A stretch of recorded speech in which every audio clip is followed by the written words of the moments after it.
아멘. 오늘 우리에게 주시는 하나님의 말씀입니다. 신약 성경 로마서 5장 1절로 5절 말씀을 교독합니다.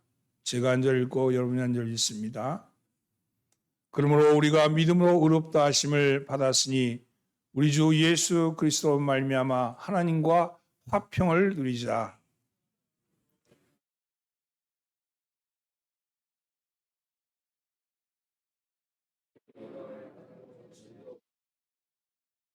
다만 이뿐 아니라 우리가 환난 중에도 즐거워하나니 이는 환난은 인내를 함께 소망이 우리를 부끄럽게 하지 아니함은 우리에게 주신 성령으로 말미암아 하나님의 사랑이 우리 마음에 부은 바 됨이니. 아멘. 옆에 인사 나누시죠. 잘 나오셨습니다. 앞뒤로 인사 은혜 받읍시다. 오늘 환난 중에라는 말씀의 제목을 가지고 함께 은혜를 나눠보고자 합니다. 영국의 속담에 잔잔한 바다에서는 좋은 뱃사공이 만들어지지 않는다 하는 그런 말이 있습니다. 사람들은 살아가면서 예기치 못한 환난의 폭풍에 몰아닥쳐서 삶이 귀우뚱할 때가 있죠. 그리고 사람들은 그 예기치 못한 환난이 찾아왔을 때 하나님과 이웃 그리고 자기 자신에 대해서 원망하고 비관하며 자포자기하기도 합니다. 그런데 성경은 우리로 하여금 환난이 닥쳤을 때 즐거워하라 이렇게 말씀합니다. 이런 역설적인 말씀이 어디 있습니까? 어떻게 즐거워할 수 있겠어요? 환난이 왔는데. 어떻게 고통을 당하면서 즐거워할 수 있겠습니까? 어떻게 환난 속에서 기뻐할 수 있을까요? 오늘 본문 말씀은 바로 이 문제에 대한 답을 주고 있습니다. 그러면 어떻게 환난 중에 즐거워할 수 있을까? 이 놀라운 비밀을 알기 이전에 먼저 환난에 대해서 그리스도인에게 닥치는 환난에 대한 이해가 먼저 있어야 합니다. 믿는 우리에게 오는 환난은요, 세 가지로 해석이 가능합니다. 첫째는 환난은 하나님께 더 가까이 가는 길이 된다는 말씀이죠. 사람은 등 따숩고 배부르면 하나님을 잊어버리기가 쉽습니다. 그러나 우리가 약해졌을 때는 다르죠. 천부여 의지 없어서 손들고 옵니다. 주 나를 박대하시면 어디 가리까? 그런 찬송이 나오죠. 절로. 정말 주님이 나를 박대하시면 내가 어디 갑니까? 주님 내가 손들고 가오니 나를 버리지 말라고. 나를 도와달라고. 그렇게 간절한 간구가 나오기 마련입니다. 탕자가 그랬죠. 탕자가 강했을 때는 아버지 집을 떠났지만 그러나 약해지자 두 손 들고 주님 앞으로 돌아오지 않았습니까? 때로 하나님은 환난이라는 도구를 통해서 우리를 부르시기도 합니다. 두 번째는요. 환난은 우리를 겸손케 합니다. 하나님이 제일 싫어하는 것이 교만이에요. 첫사람 아담이 하나님같이 되겠다고 선악과를 따먹었잖아요. 그리고 교만이 그 마음속에 들어와서 스스로가 하나님이라고 생각하는 의식이 안에 박혀 있는 거예요. DNA 안에. 그래서 하나님은 겸손한 자를 사랑하시고 은혜를 베푸십니다. 우리가 잘 아는 대로 사도 바울은 신비한 체험을 한 사람이죠. 바울은 말로 들을 수 없는 신비한 음성을 직접 들었습니다. 그리고 놀라운 천국의 모습을 자기 두 눈으로 보았던 사람입니다. 그래서 그는 얼마든지 교만해질 수 있어요. 내가 영적으로 이러이러한 사람이다. 내가 이 정도 내가 영적인 능력이 있다. 하나님은 날 이만큼 사랑한다. 이렇게 외치고 다닐 수 있었지만 그러나 바울은요. 자신을 찌르는 육체의 가시로 인해서 교만의 시험에서 벗어날 수 있었습니다. 자신을 찌르는 육체의 가시로 인하여 늘 자신을 낮추고 하나님 앞에 겸손할 수가 있었던 것이죠. 하나님이 허용하시는 우리를 찌르는 육체의 가시는 우리를 겸손하게 만듭니다. 때로 그게 질병일 수도 있고 때로 가정의 우환일 수도 있고 또 생활 속에 일어난 여러 가지 있는데 그것만 없으면 내가 할 텐데 하는 그것이 우리에게는 환난일 수 있지만 하나님은 그것을 통해서 우리를 겸손하게 만드신다는 거죠. 세 번째는요. 환난 가운데서 하나님의 능력을 온전히 드러내십니다. 단단한 흙으로는요. 토기를 만들 수가 없어요. 토기를 만들려면 물이 들어가서 부드러워져야 되고 그래야 그릇을 빚을 수 있죠. 하나님 앞에 우리 심령도 마찬가지입니다. 세상 가치로 딱딱하게 굳은 우리의 심령. 자신의 힘이면 다 될 것 같고 자신의 노력을 보면 다 이룰 것 같은 그 딱딱해진 우리의 의식에 하나님이 허락하시는 환난은 하나님을 받아들일 수 있는 자리를 만드는 물이 됩니다. 그래서 부드럽게 만들어 놓는 거죠. 딱딱했던 마음, 단단했던 마음이 부드러워진 거예요. 내 힘으로도 안 되는 게 있구나. 내 능력으로도 안 되는 게 있구나. 내 지식으로도 못하는 게 있구나 하는 것을 알아차리게 하는 거죠. 그러므로 부드러워진 우리의 심령에 하나님의 능력이 온전히 드러나게 됩니다. 환난 중에도 하나님의 존재를 인정하고 하나님 앞에 겸손하게 나가면 환난이 변하여 기쁨이 되고 환난이 변하여 기쁨이 되고 부족함이 변하여 온전함이 되고 이런 놀라운 역사가 나타나는 거죠. 따라서 하나님은 우리를 사랑하시기 때문에 환난이라는 가시를 통해서 우리를 부드럽게 만들어 놓으시는 그리고 당신의 능력을 온전히 드러내십니다. 자, 그럼 환난을 왔을 때 우리는 어떻게 해야 할까? 우리에게 닥친 환난을 즐거움으로 받아들이기 위해서는 우리가 어떤 모습으로 살아야 할까 하는 것이죠. 이 환난이 왔어요. 그 환난을 어떤 모습으로 어떻게 받아들이고 어떻게 그것을 즐거움으로 삼을 수 있을까 하는 겁니다. 첫째는요. 하나님과의 관계를 올바른 관계를 가지셔야 합니다. 환난이 왔을 때 환난이 오면 내가 지금 하나님과의 관계가 온전한가 하나님과의 관계가 온전한가를 살필 필요가 있는 거예요. 내 관계가 하나님과 바른 관계가 있는가를 살필 필요가 있습니다. 1절과 2절 말씀 함께 봉독합니다. 그러므로 우리가 믿음으로 의롭다 하심을 받았으니 우리 주 예수 그리스도로 말미암아 하나님과 화평을 누리자. 또한 그로 말미암아 우리가 믿음으로 서 있는 이 은혜에 들어감을 얻었음에 하나님의 영광을 바라고 즐거워하느니라. 환난 중에도 즐거워하기 위해서는 하나님과의 관계가 올바라야 합니다. 올바른 관계를 가져야 합니다. 우리가 신앙생활을 한다. 이걸 한마디로 말하면 하나님과 올바른 관계를 갖는 것이다. 이렇게 말할 수 있죠. 오늘 본문은요. 하나님과 올바른 관계를 갖게 되는 순서를 나열하고 있어요. 하나님과 올바른 관계를 어떻게 가져가는가 하는 순서를 나열하고 있습니다. 즉 예수를 믿음으로 의롭다함을 얻게 되고 의롭다함을 얻은 다음에는 하나님의 은혜가 들어가게 되고 은혜에 들어가게 되면 하나님의 영광의 화평을 누리게 된다. 이렇게 말씀하고 있죠. 하나님과 화평을 누림으로 하나님의 영광을 바라고 즐거워한다. 이렇게 되어 있는 순서대로 말하면 믿음, 의로움, 은혜, 화평, 영광의 소망입니다. 이런 순으로 우리가 하나님의 관계가 형성이 된다는 거예요. 믿음은요.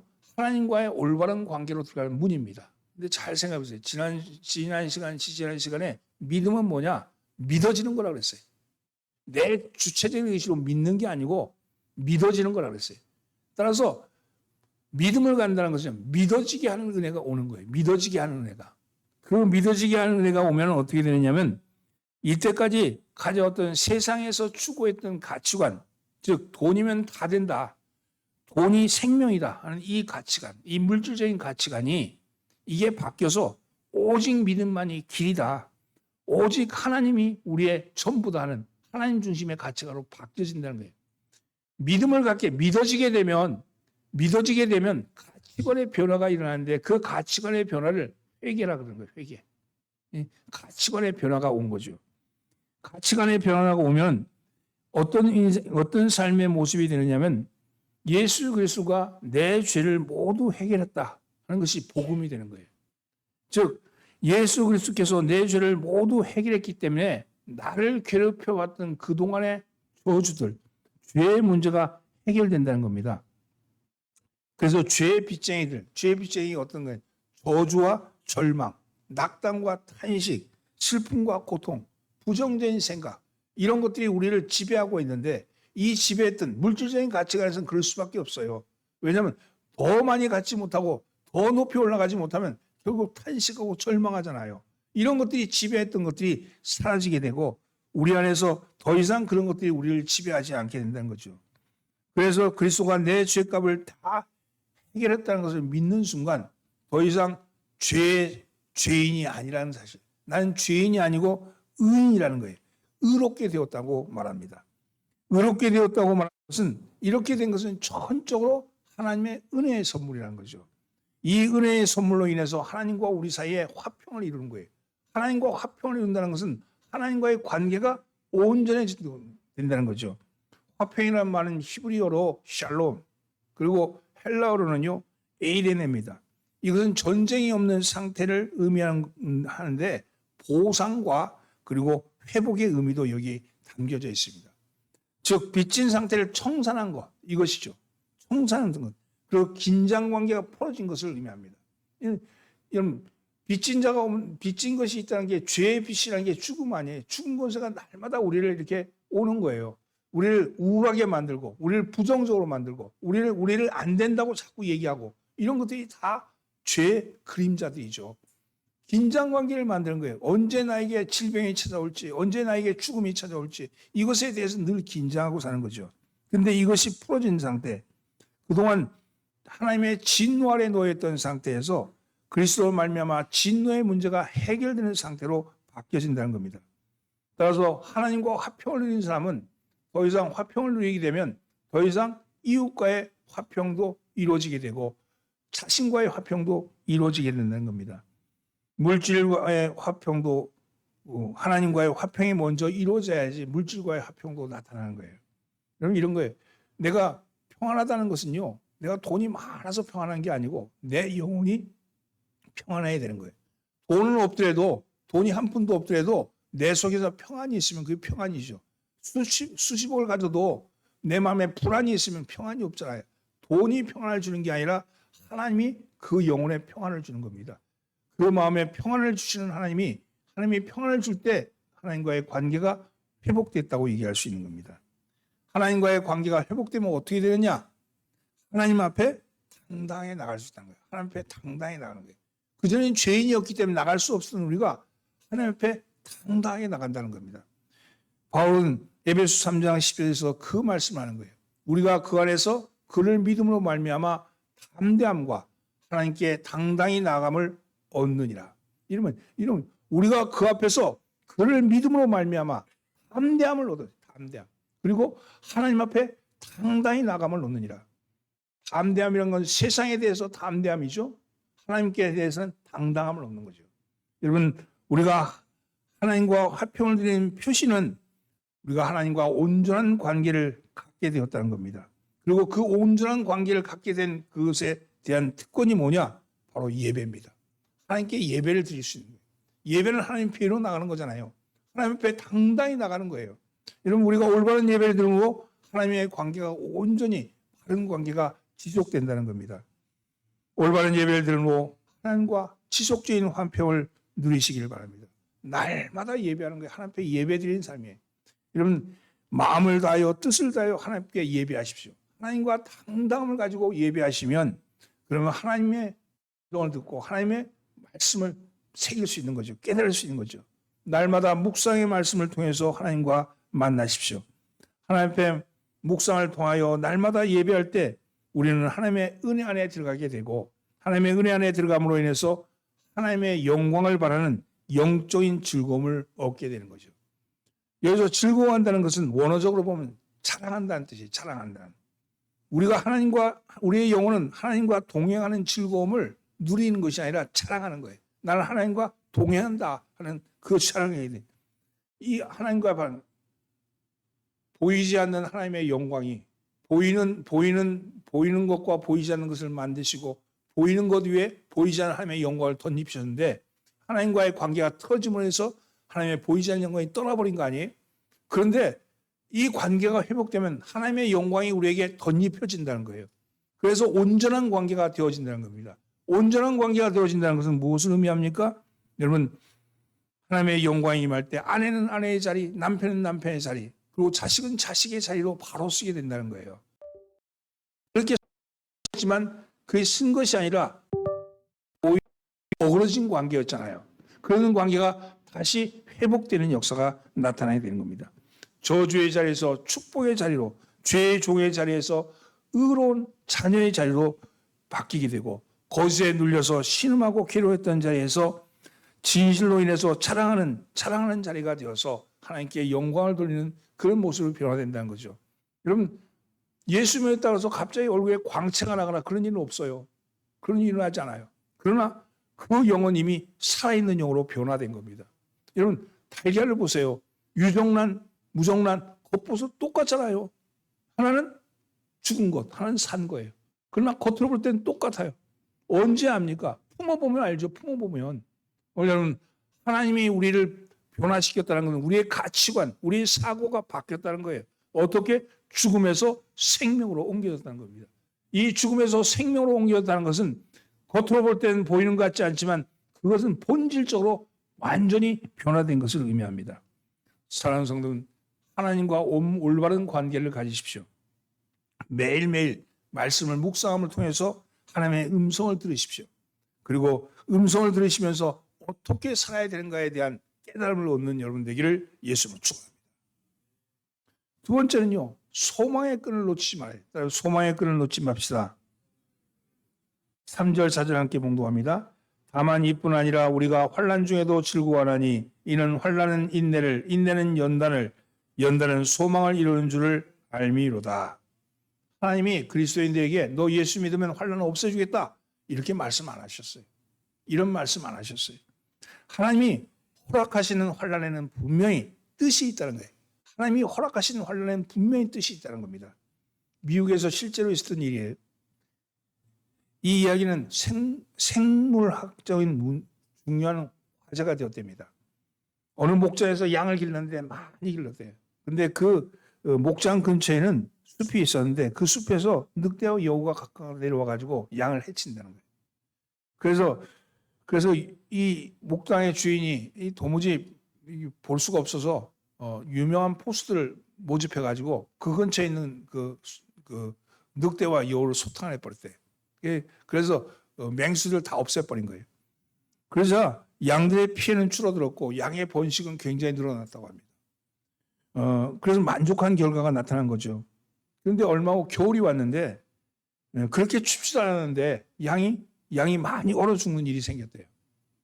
그래서 처음엔 그 이유를 알 수 없었지만 근처에 있던 생태학자가 그걸 조사를 했대요. 도대체 늑대와 여우 그리고 양과의 상관관계에 대한 연구를 한 거죠. 그리고 결과에 보고서를 냈는데 그 보고서가 이렇답니다. 늑대나 여우가 없어지자 양들은 긴장이 풀어지고 이로 인해서 저항력이 약해졌기 때문이다. 이렇게 나왔대요. 여러분 이건요 우리도 마찬가지예요. 맹수가 옆에 있을 때 양은 살기 위해서 강인해졌는데 그래서 웬만한 추위 같은 경우는 능히 이길 수 있었는데 맹수가 사라지자 긴장이 사라지자 저항력도 사라졌다는 거예요. 몸의 저항력도. 그래서 때로 우리에게 하나님은 환난을 허락하시는 거예요. 우리에게 저항력이 생기라고 말합니다. 그리고 하나님이 허락하는 환난에는 분명히 하나님의 뜻이 있음을 아셔야 합니다. 가난해서 손이 발이 돼도 노동하면서 자식을 공부시키는 이유가 뭐겠어요? 응? 자식 잘 되라 그런 거 아니겠어요? 여러분 그렇게 해서 부자가 돼서 또 자식들을 공부시키고 과외시키고 공부시키는 이유가 뭐예요? 자식 잘 되라는 거 아니겠어요? 근데 보세요. 그렇게 어렵게 정말 공부할 때 학용품도 제대로 못 가진 아이들 그렇게 공부했던 아이들이 성공해가지고 잘 되면 그가 실패하더라도요. 다시 일어날 수 있는 힘이 있대요.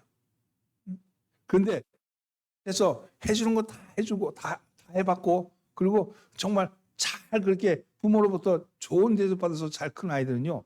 실패하면 넘어져 버린대. 실패하면 일어날 수가 없다. 저항력이 없다는 거예요. 다시 일어나는 반발력이 없다는 거예요. 그거는요. 맹수죠. 가난한 맹수잖아요. 맹수같이 달려드는 그걸 살아보겠다는 게 부모만 그런 게 아니라 자식도 그런 거예요. 자식도. 함께하는 식수니까. 그 저항력이 있는 거죠. 다시 일어날 수 있는 힘은 어디 있느냐?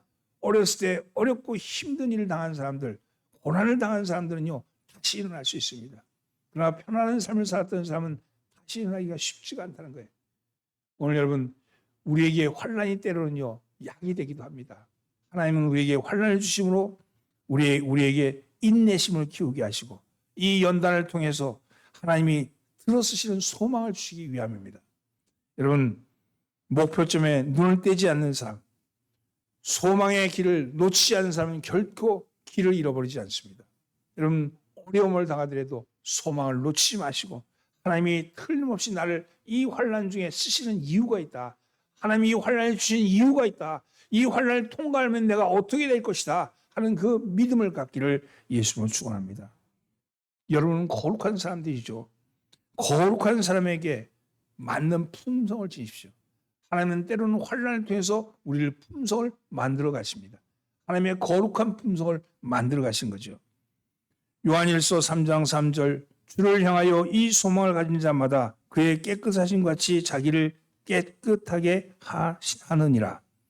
하나님은 당신이 깨끗한 것 같이 우리도 깨끗하게 하기를 원하는데 그게 환난을 통해서 때로는 한다는 거예요. 여러분 환난이 많이 닥치면 점점 부드러워지고 점점 거룩해져 가는 거예요. 믿음의 사람은 그렇다는 거예요. 믿음의 사람. 세속적인 사람은 환난이 닥치면 상처밖에 없지만 믿음의 사람은 환난이 오히려 더 정결하게 만들고 깨끗하게 만든다는 겁니다. 소망의 끈을 놓치지 않는 사람은 결코 환난이 절망을 가져다 주지 않습니다. 사랑하는 성도는 하나님을 향한 소망의 끈을 놓치지 마시기 바랍니다. 오늘 우리 교동문에서 히브리서 11장 1절에서 그렇게 말씀하셨죠. 믿음은 바라는 것의 실상이요 보이지 않는 것의 증거니. 그렇습니다.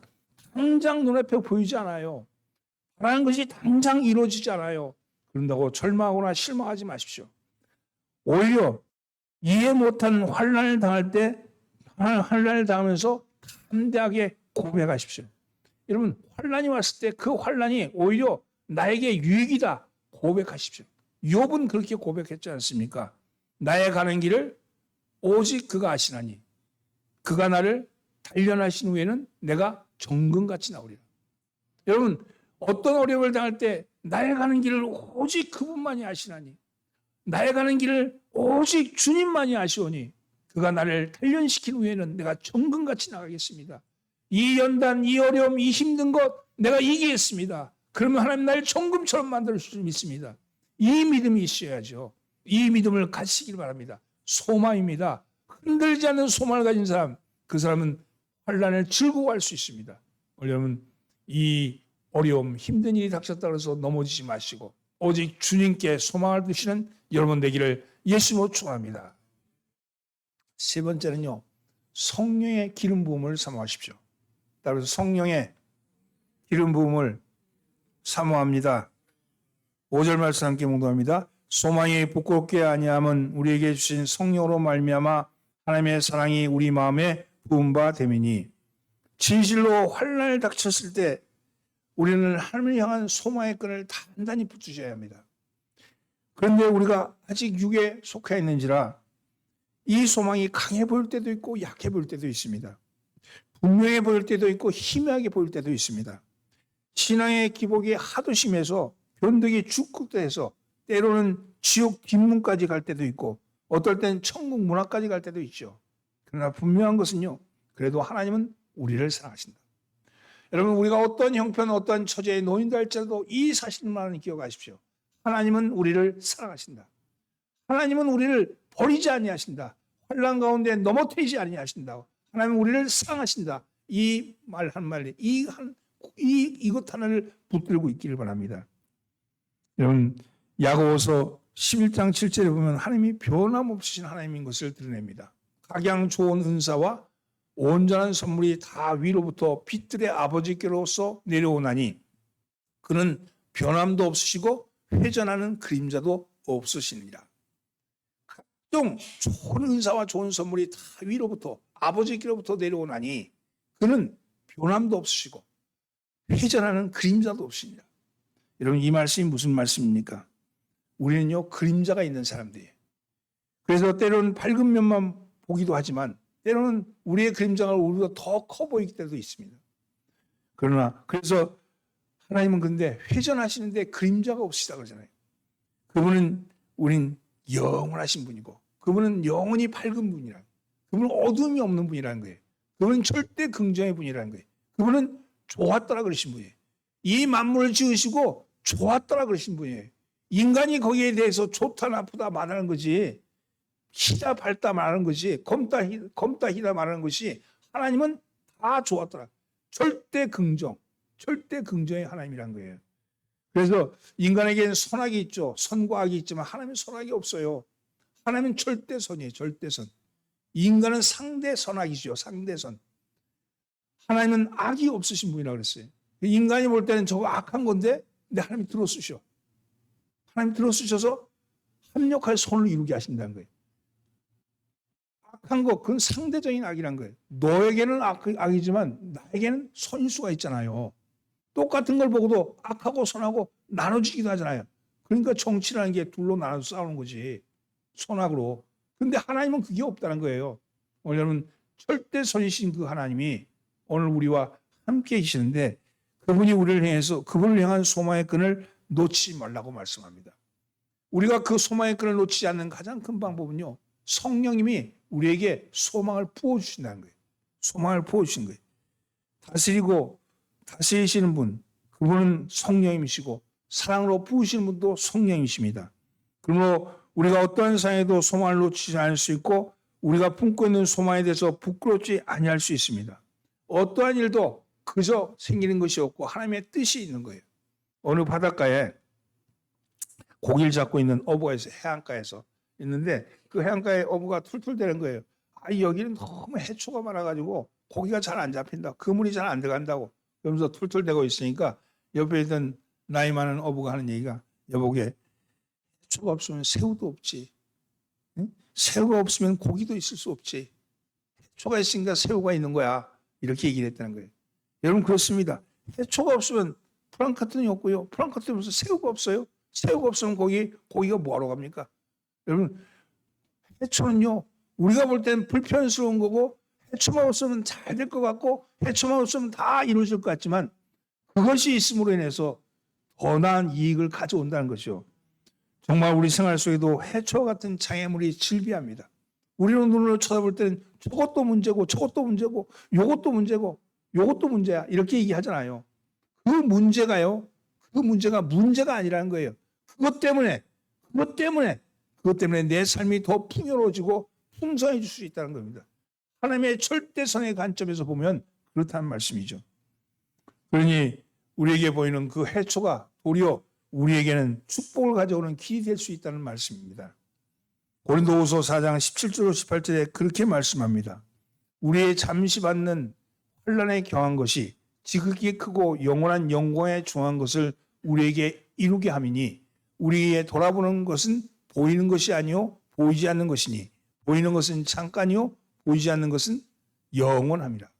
여러분 그렇습니다. 환난에 경한 것이 환난이 작은 환난이 오히려 큰 영광을 가져오게 한다는 거죠. 그리고 뭐라고 말하냐면 우리가 돌아보는 것은 보이는 것이 아니고 보이지 않는 거라고. 눈에 보이는 것을 가지고 이렇다 저렇다 하는 게 아니고 그 뒤에 있는 보이지 않는 것이 있다고 말씀하는 거죠. 여러분 환난을 받을 때 소망의 끈이 보이지 않을 때 성령의 기름 부음을 사모하시기를 바랍니다. 로마서 8장 14절 말씀 무릇 하나님의 영으로 인도함을 받는 그들은 곧 하나님의 아들이다. 성령의 인도함을 받는 사람이 하나님의 아들이라고 말씀합니다. 그러면 성령의 기름 부음, 성령의 인도함을 받기 위해서는 어떻게 해야 합니까? 사람마다요. 누구나 지배하고 싶은 욕구가 있어요. 자기 마음대로 되지 않으면요. 그 마음에 대한 것 때문에 때로는 좌절하거나 때로는 적개심을 가지거나 때로는 비판합니다. 그게 인간이에요. 근데 그게 뭐냐? 그게 자기 사랑이라는 그 본질, 본성이 그게 있는 거예요. 아까 하나님 같이 되겠다는 그 본성, 그것이 내 속에 들어와 있는 거예요. 그게 자기 사랑이거든요. 이것을 자기 사랑이라고 하는데 성경에는 이걸 육신적이라고 해요. 육신적이란 말로 표현하죠. 이런 것이 강한 사람들은요. 성령의 인도함을 받을 수가 없어요. 자기 중심적이니까. 여러분 영적인 사람은 성령의 인도함을 받는 사람입니다. 성령의 인도함을 받기 위해서는 내 삶의 통제권을 성령께 위임하셔야 합니다. 여러분 축복의 기름을 부음받기를 원하십니까? 하나님의 인도하심을 받기를 원하십니까? 그러면 내 삶의 운전대를 주님께 맡기십시오. 주님께 드리십시오. 내 운전대를 맡기셨다면 그러면요. 옆에 탔잖아요. 이리 가세요. 저리 가세요. 그러지 마세요. 거기가 안 돼요. 일로 가세요. 그러지 마세요. 하나님이 베스트 드라이버입니다. 그분이 운전대를 맡으시면 그분이 이끄시는 대로 따라가시기 바랍니다. 그분이 이끄시는 대로 가게 되면 성령님이 우리를 인도하십니다. 이것은 어떻게 하느냐? 날마다 말씀을 묵상하는 거예요. 묵상하는 말씀 가운데 깨달음을 주시기도 하고, 때때로 이렇게 해야 되겠구나 그런 의지를 주시기도 하고, 이렇게 하라는 명령을 주시기도 합니다. 여러분, 묵상할 때 가장 근본이 뭐냐? 갈망하는 거예요. 갈망하는 거예요. 주여 말씀해 주옵소서. 주님, 내가 이 말씀을 읽는데 저에게 말씀해 주시옵소서. 주님, 갈망이 가장 근본입니다. 하나님과의 만남은 갈망하셔야 돼요. 병이 들었습니까? 병든 건요, 하나님 앞에 갈망하셔야 돼요. 하나님 고쳐주세요. 하나님 고쳐주세요. 하나님 운전대를 하나님께 맡기셨으니까 하나님 고쳐주세요. 고쳐달라 그러면서 뒤에는 이 병원 갈까? 저 병원 갈까? 그러면 안 돼. 전적으로 하나님 고쳐주세요. 정말 살려주세요. 이 갈망함이 뜨거워지면요, 그거에 하나님이 영감을 보여주십니다. 영감을 통해서 우리의 삶을 이끌어 가시는 거예요. 사랑하는 성도, 날마다 말씀을 묵상하십시오. 때로는 환경을 통해서 내적인 음성을 듣기도 하고, 주의 종의 말씀을 통해서 깨달아지기도 하고, 때로는 여러분 어느 책을 읽다가도 어떤 TV를 보다도 갈망하고 있으면요, 하나님의 뜻을 TV를 보다도 하나님의 뜻을 본다니까, 영화를 보다도 하나님의 뜻을 읽을 수 있어요. 이런 것들은 하나님이 우리의 모든 전적인 전인 사역, 모든 삶에 지배하시는 거예요. 여기 예배당에서만 지배하는 게 아니라 내 삶의 순간순간 지배하는데, 그게 근본이 뭐냐? 내 안에 성령에 대한 갈망이 있어야 돼. 주님 말씀해 주세요. 주님 깨닫게 해주세요. 주님 알게 해주세요. 주님 알아차리게 해주세요. 그거 하나님 앞에 운전대를 맡기는 거예요. 여러분, 내 이성이나 내 지식으로 운전대를 잡지 말고 하나님께 운전대를 맡기시는 여러분 되기를 예수님으로 축원합니다. 옆에 인사하세요. 운전대를 맡깁시다. 여러분, 견인이란 말 들어보셨어요? 견인. 우리 신앙의 언어 중에 견인이란 말이 있어요. 성도의 견인이라고 그러죠. 견인인데, 이 견인이란 말은 뭐냐? 여러분 주정차 위반 지역에 차를 세워두면 견인해가지고 차가 와서 견인해 가잖아요. 그 견인이에요. 이 견인이란 말은 차이가 아니라 타이에서 끌려가는 거예요. 하나님은 우리를 견인하실 때가 있으면 아셔야 됩니다. 나는 이러고 싶은데 그 견인을 행하셔. 왜? 잘못된 데 가서 있으니까. 서지 말아야 될 때 서 있으면 차 견인해 가잖아요. 우리가 그와 같이 우리의 길에 잘못 들었을 때는요, 견인해 가십니다. 근데 그 견인해 가시는데 그 견인차가 환란이란 차라니까. 환란이란 차를 통해서 견인해 가시는 거예요. 옮겨 가시는 거죠. 여러분, 우리는 성령으로 구속의 날까지 인치셨기 때문에 그분의 손을 붙잡고 하셔야 돼요. 구속의 날까지 인치셨다, 이 말 들어보셨죠? 구속의 날, 우리가 구원에서 속함을 받는 날까지 인치셨다는 게 뭐냐? 도장을 찍었다는 거예요. 임봉했다는 거예요. 아직까지 우리는요, 완전 구원을 이루지 못했어요. 완전 구원을 이루지 못하고 우리는 보증 구원을 이루는 사람들이에요. 보증 구원. 구원을 받았을 때 임봉이 쳐져 있는 거예요. 근데 그 임봉이 떼어지는 날 완전 구원이 이루는 거죠. 그때는 우리가 새 옷을 입게 돼요. 새 옷을. 이 육의 몸을 벗고 영의 몸을 입게 되고 새 몸을 입게 되는 거죠. 여러분, 구속일까지 인치셨다면, 아직까지 구속의 날까지, 구원 날까지 인침을 받고 있다면 그분의 손을 붙잡고 하셔야 돼요. 자유로워질 때까지. 아이가 태에서 나올 때까지는 엄마의 뱃속에 있을 때까지는 생명은 생명이지만 아직까지 덜 익은 생명이에요. 그래도 생명 아닌 건 아니잖아요. 엄마의 뱃속에 나와야지 비로소 생명이듯이 오늘 우리가 하나님의 구속의 인침이 풀리는 날, 임봉이 풀리는 날까지 우리는 주님 안에서 태에 있는 거예요. 주님의 태 안에 있는 겁니다. 따라서 성령의 인도하심을 갈망하십시오. 주님, 이 한 주간 저를 붙들어 주세요. 무슨 일 아침에 일어나서 주님, 오늘도 주님 도와주세요. 제가 가는 길에 도와주세요. 저와 함께 해주세요. 그렇게 기도하고 시작하는 거예요. 하루하루 시작하면서 주님 차를 운전하면서 주님, 오늘도 이 차가 무사히 안전 운전할 수 있게끔 해주세요. 여러분 운전 잘한다 해서 운전 사고 안 납니까? 교통사고 내가 잘해야 되는 거 아니야. 옆에 누가 튀어들어올지도 모르고 어떨지 모르잖아요. 하나님의 눈동자같이 보여주십시오. 정말 보여주십시오. 그렇게 기도하고 시작하는 사람과 그냥 덜레덜레한 사람과 전혀 틀린 거예요, 인생이. 여러분 그렇잖아요. 여러분, 우리는 구원받은 생명을 가진 사람인데, 구원받은 사람이죠. 구원받았다는 건요, 구원받았다 해서 갑자기 얼굴에 광채가 나거나 뒤에 후광이 생기거나 뭐 이마에 십자가가 찍히거나 그런 일 없어요. 똑같아. 똑같잖아요. 근데 뭐가 다른 거냐? 뭐가? 여러분 똑같으면요. 속이 다른 거예요. 유정란이 있고 무정란이 있잖아요. 유정란, 무정란 똑같아요. 겉으로 볼 때는. 그러나 그 안에 틀려요. 뭐가 있어요? 생명이 있잖아요. 생명이. 하나는 죽음의 알이고 하나는 생명의 알인 거예요. 어떻게 알 수 있습니까? 품어보면 알죠. 한 달 품어보면 하나는 썩어서 나오고 하나는 병아리 같이 나오잖아요. 오늘 그렇습니다. 우리는요. 유정란인 거예요. 생명을 담은 알이라고요. 우리 안에는 생명이 있다고요. 이 생명이 어디서부터 왔느냐? 가치관의 변화로부터 오는 거예요. 회개함으로 세속적 가치관이 하늘의 가치관으로 바뀌었고 그 가치관을 인해서 우리의 삶이 지향점이 죽음을 향해서 절망을 향해서 부정을 향해 달려가는 길이 아니라 우리의 지향점은 생명을 향해서 긍정을 향해서 절대선을 향해서 달려가는 그런 지향점이 달라진 거예요. 그것을 누가 품느냐? 성령님이 품으신 거예요. 성령님이. 오늘 성령 하나님이 우리를 품으시고 우리를 생명으로 이끌어가는 줄 믿습니다. 사랑하는 성도는 왜 믿는 자에게 환난이 오느냐?